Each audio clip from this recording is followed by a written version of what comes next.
दोस्तों, यह बात तो आपने सुनी होगी कि कर्मों का फल और भाग्य का लिखा कभी नहीं मिटता। हम अच्छे कर्म और बुरे कर्म नीचे धरती पर करते हैं और हम सोचते हैं कि हमें कोई नहीं देख रहा। लेकिन एक अलौकिक शक्ति है जो हमेशा हम पर नजर रखती है। जैसा बीज बोओगे वैसी ही फसल प्राप्त करोगे। ये कहावत आपने सुनी ही होगी। जैसे आप कर्म करोगे वैसा ही आपको फल भी प्राप्त होगा। लेकिन मेरा एक सवाल है, क्या आप इस बात पर यकीन करते हैं कि जैसा आप कर्म करते हैं वैसा ही आपको फल भी मिलता है? आइए इस कहानी के माध्यम से समझते हैं। नमस्कार दोस्तों, बोधि इनसाइट्स यूट्यूब चैनल में आपका दिल से स्वागत है। दोस्तों, यह कहानी बड़ी ही शिक्षाप्रद, महत्वपूर्ण और ज्ञानवर्धक है। मेरा आपसे निवेदन है कि कहानी के अंत तक हमारे साथ में जरूर बने रहना। तो चलिए कहानी को शुरू करते हैं। बहुत समय पहले की बात है। एक गांव में रघु नाम का किसान रहता था। उसके परिवार में सिर्फ रघु और उसकी पत्नी रहती थी। एक दिन वह किसान और उसकी पत्नी अनाज बेचने के लिए दूसरे नगर गए थे। जब वह अनाज बेचकर दूसरे नगर से अपने नगर आ रहे थे, दोनों अनजान शहर में एक सुनसान रास्ते से जा रहे थे। जब वह दूसरे राज्य की सीमा से निकले तो उन्हें रास्ते में कुछ डाकू मिल गए और उन डाकुओं ने उस किसान और उसकी पत्नी के पास जो कुछ भी था वह सब कुछ लूट लिया। और इस तरह किसान और उसकी पत्नी को डाकुओं ने भिखारी बना दिया। इसके बाद डाकुओं का गिरोह वहां से चला गया। डाकू तो चले गए, लेकिन किसान और उसकी पत्नी को लूटने के बाद वह दोनों चिंता में पड़ गए और सोचने लगे कि आगे क्या किया जाए। एक तो अनजान शहर, और अनजान शहर में दोनों का बुरा हाल था, क्योंकि अनजान शहर में पैसा ही सब कुछ होता है। किसान अपनी पत्नी को लेकर अनजान शहर की तरफ बढ़ने लगा। उसे यह चिंता खाए जा रही थी कि अब मैं क्या करूं, और करूं तो करूं कैसे। वह इसी चिंता में चला ही जा रहा था कि नगर के बाहर एक महात्मा की कुटिया दिखाई दी। वह किसान अपनी पत्नी को लेकर कुटिया की तरफ चल दिया। जब वह कुटिया के पास पहुंचा तो उसे वहां पर एक महात्मा मिले, जो एक चबूतरे पर बैठे हुए अपने शिष्यों को प्रवचन दे रहे थे। महात्मा को देखकर किसान सोचने लगा, क्यों ना इन साधु महाराज को अपनी समस्या बताऊं, शायद यह मेरी समस्या का कुछ समाधान कर दें। ऐसा विचार करके वह किसान उन साधु महात्मा के पास पहुंच गया और उन्हें प्रणाम किया। फिर बहुत ही विनम्र स्वर में उसने अपनी समस्या उन महात्मा को बताई और कहने लगा, महाराज, यदि किसी तरह आप मेरी पत्नी को किसी सेठ के पास गिरवी रखवाकर मुझे कुछ पैसे दिलवा दें तो आपकी बड़ी कृपा होगी। जब साधु ने किसान की बात सुनी तो उस साधु महात्मा को उस किसान पर दया आ गई। साधु ने अपने परिचित सेठ के बारे में बताया और उस किसान को उसके पास भेज दिया। किसान अपनी पत्नी को लेकर उस सेठ के पास पहुंच गया और उस सेठ से हाथ जोड़कर कहने लगा, सेठ जी, मुझे कुछ पैसों की आवश्यकता है। मेरे पास गिरवी रखने के लिए और तो कुछ नहीं है, बस मेरी पत्नी है। आप मेरी पत्नी को गिरवी रखकर मुझे कुछ पैसे दे दीजिए। मैं उन पैसों से कोई व्यापार करके जल्दी ही आपकी रकम ब्याज सहित वापस कर दूंगा और अपनी पत्नी को आपसे छुड़ा लूंगा।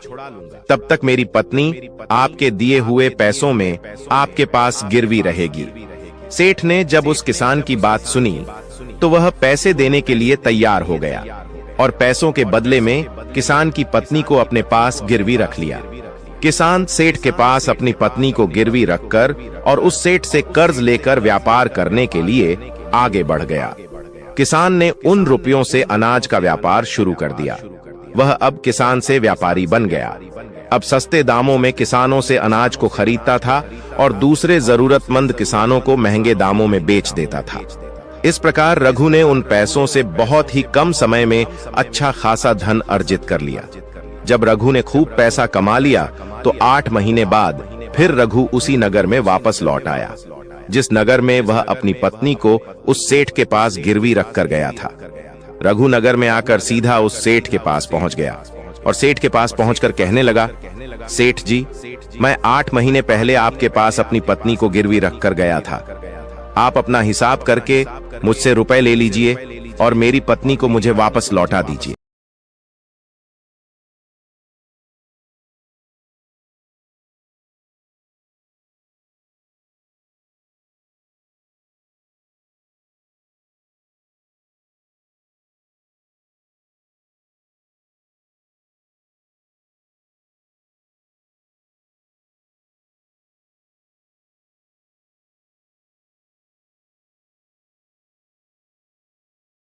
कागज रखकर उस सेठ से बोला, सेठ जी, जो होना था वह तो हो चुका है। शायद मेरे नसीब में ही ऐसा लिखा हुआ था।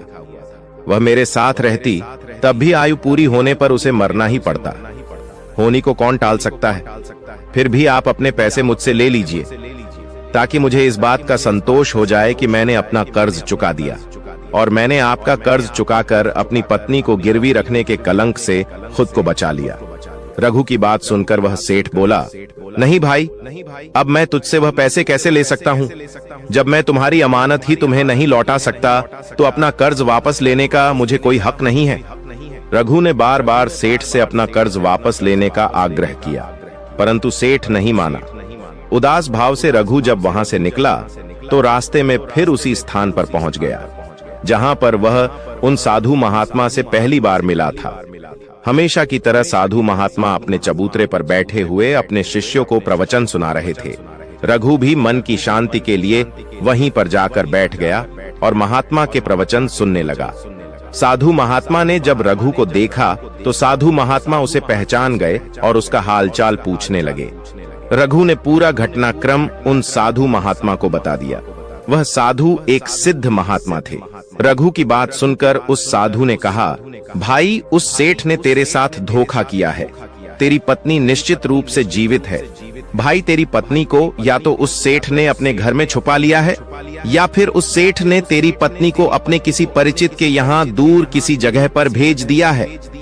अब तू ऐसा कर, यहाँ के राजा के पास चला जा और राजा के दरबार में जाकर प्रार्थना करना कि राजा साहब, मेरी पत्नी को सेठ से दिलवा दो, क्योंकि इस नगर का जो राजा है वह बहुत ही बुद्धिमान व्यक्ति है। वह निश्चित ही तेरी पत्नी को उस सेठ पर जोर डालकर तुझे दिलवा देगा। उसके दरबार में ही तुम्हारा फैसला होगा।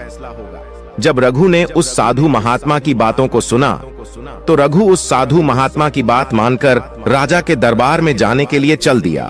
रघु राजा के दरबार में पहुंच गया और राजा के दरबार में पहुंचकर राजा से गुहार लगाने लगा कि महाराज, मेरी पत्नी को सेठ से मुझे दिलवा दीजिए। महाराज, मैंने सेठ के कुछ धन उधार लिया था।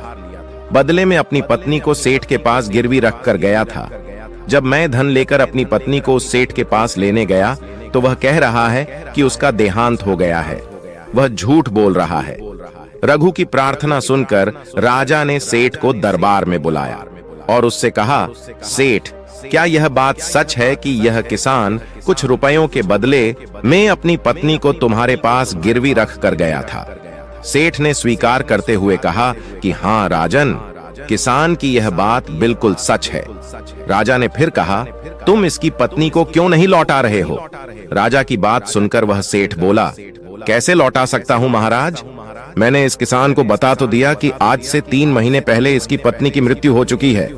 महाराज, अब मैं धर्मराज के पास जाकर तो इसकी पत्नी को वापस नहीं ला सकता।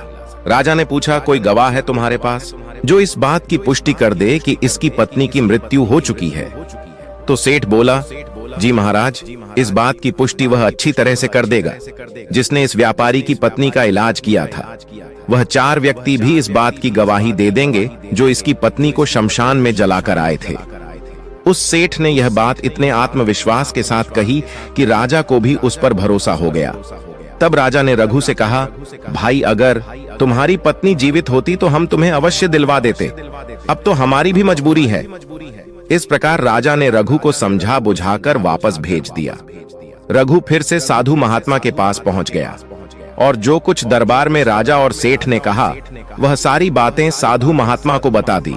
यह सब सुनकर उस ज्ञानी महात्मा ने कहा, मैंने राजा को इतना विवेकहीन नहीं समझा था। मुझे दुख है कि उसने तुम्हारे साथ कोई न्याय नहीं किया।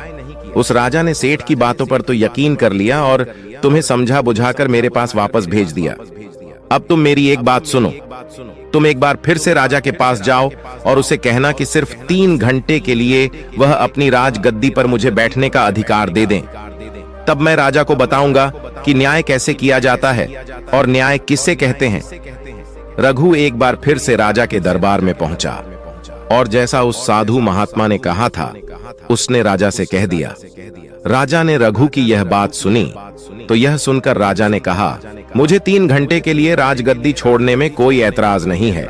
यदि ऐसा करने से तुम्हें न्याय मिल जाएगा तो मैं 3 घंटे के लिए उस साधु महात्मा के लिए अपनी राजगद्दी छोड़ दूंगा। तुम उन महात्मा को राज दरबार में ले आओ।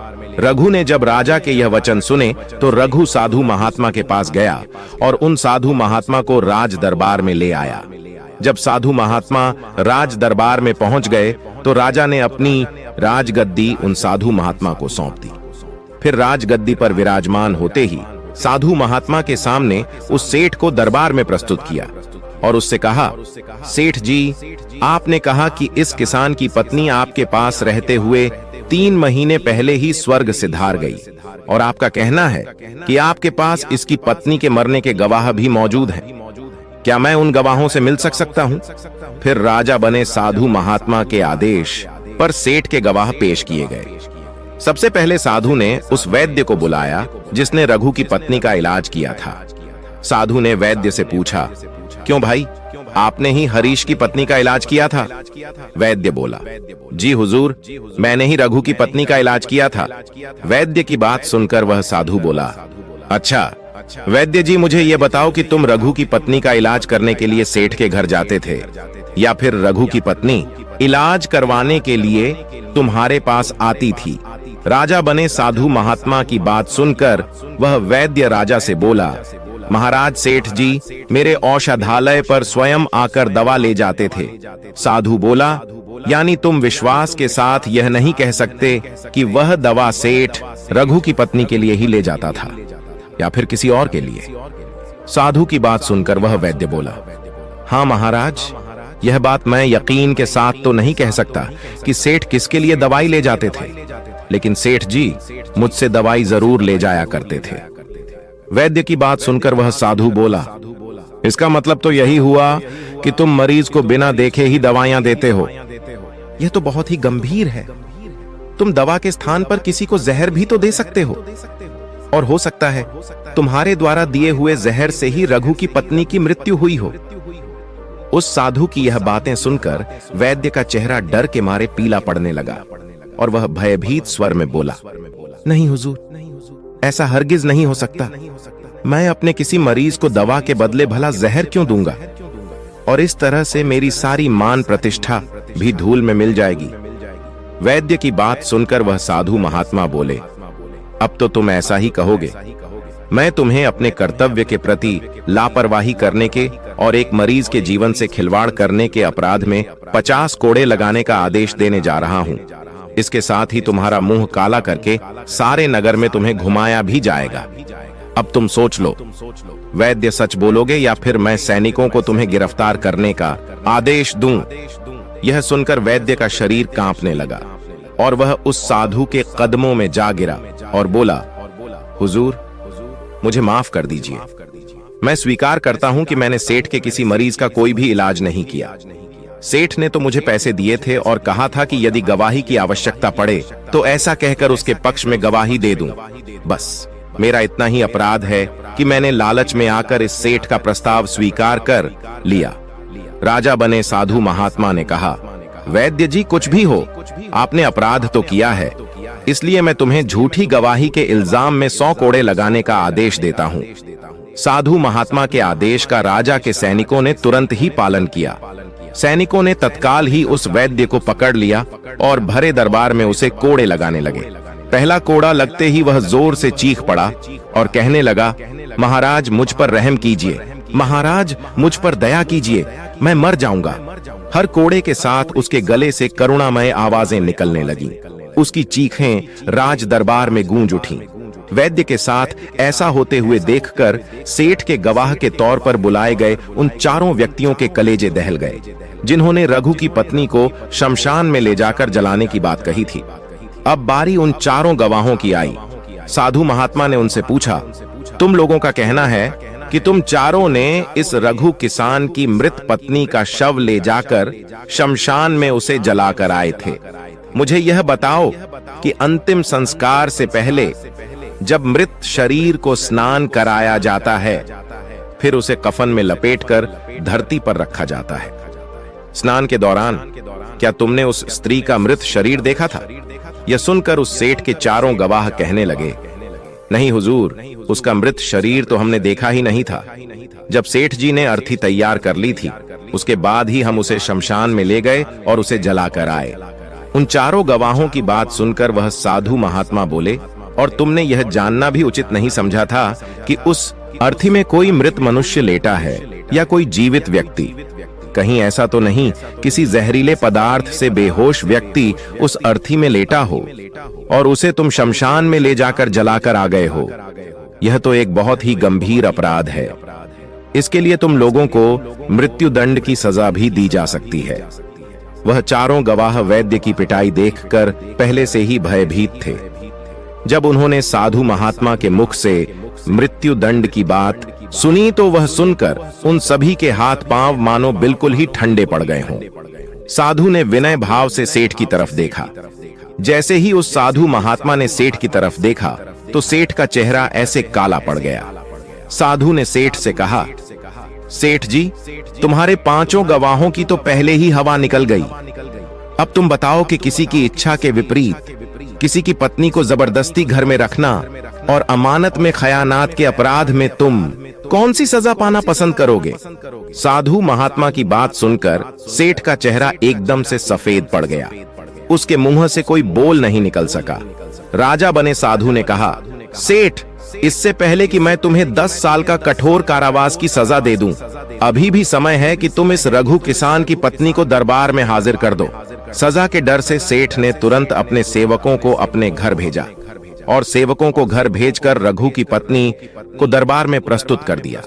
साधु ने सेठ से लेकर रघु को उसकी पत्नी सौंप दी और सेठ को झूठी गवाही के अपराध में 5 महीने की कैद की सजा सुना दी। उन चारों गवाहों को भी कड़ी से कड़ी सजा दी गई, जिन्होंने रघु की पत्नी का शव शमशान में ले जाने की झूठी गवाही दी थी। यह देखकर राजा आश्चर्यचकित रह गया और साधु के सामने हाथ जोड़कर बोला, महात्मा, आप धन्य हैं। आपने मुझे सिखा दिया कि न्याय कैसे किया जाता है। राजा की बात सुनकर वह साधु महात्मा बोला, राजन, मेरी 3 बातें सदैव याद रखना कि कभी भी इन 3 स्थानों पर अपनी पत्नी को अकेला नहीं छोड़ना चाहिए। अब हम आपको बताते हैं। जिन स्थानों पर यदि कोई अपनी पत्नी को अकेला छोड़ता है तो उसे बहुत ही पश्चाताप करना पड़ता है। पहला स्थान है, अगर आपकी पत्नी को कोई बीमारी घेर ले और वह बीमार पड़ जाए तो ऐसी स्थिति में कभी भी उसको बीमारी में अकेला छोड़कर नहीं जाना चाहिए, क्योंकि जब कोई मनुष्य किसी स्त्री से विवाह करता है तो विवाह के समय वचन देता है कि मैं तेरे सुख दुख में और आजीवन तुम्हारे साथ रहूंगा। इसलिए बीमारी की हालत में उसके साथ सदैव बने रहिए और उसकी देखभाल करिए। जिस तरीके से पत्नी अपने पति की सेवा करती है, उसी तरह से पति का भी कर्तव्य बनता है कि अपनी पत्नी की सेवा में हमेशा तत्पर रहे। यह आपका कर्तव्य है। दूसरा स्थान है, अगर आपकी पत्नी निर्दोष है और कोई उस पर झूठा लांछन लगाता है तो ऐसी स्थिति में सदैव तुम्हें उसके साथ खड़े रहना चाहिए, क्योंकि एक लड़की अपने माता पिता का घर इसी आस में छोड़कर आती है कि पति मेरी भावनाओं को समझेगा और हर स्थिति में मेरा साथ देगा। इसलिए दुनिया वाले उस पर कोई झूठा दोष लगा रहे हैं तो आपको अपनी अर्धांगिनी के साथ खड़े रहना चाहिए। ऐसे समय में उसको कभी भी अकेला नहीं छोड़ना चाहिए, या कभी कोई ऐसी स्थिति आए तो उस समय तुम्हें अपनी पत्नी को बोलना चाहिए कि तुम बिल्कुल भी चिंता मत करो, मैं तुम्हारे साथ खड़ा हूं। तीसरा स्थान है, कभी भूलकर भी अपनी पत्नी को पराये पुरुषों के पास नहीं छोड़ना। किसी भी परिस्थिति में अपनी पत्नी को किसी अन्य पुरुष के साथ अकेला नहीं छोड़ना चाहिए, क्योंकि आज के समय में किसी का कुछ नहीं पता, कौन कब और किसके साथ दगा कर दे। साधु महात्मा की बात सुनकर रघु और राजा को भी समझ आ गई। दोस्तों, आपने आज के इस वीडियो से क्या सीखा वह मुझे आप कमेंट में बता सकते हैं। इसी के साथ में उम्मीद है कि आपको आज की वीडियो पसंद आई होगी, तो इस वीडियो को उस इंसान को शेयर करें जिससे यह कहानी सुनने की जरूरत है, और उसी के ठीक बाद चैनल को सब्सक्राइब करें। तो चलिए फिर मिलते हैं ऐसी एक और नई वीडियो में एक नए मैसेज के साथ। तब तक के लिए अपना ख्याल रखें। धन्यवाद और नमो बुद्धाय।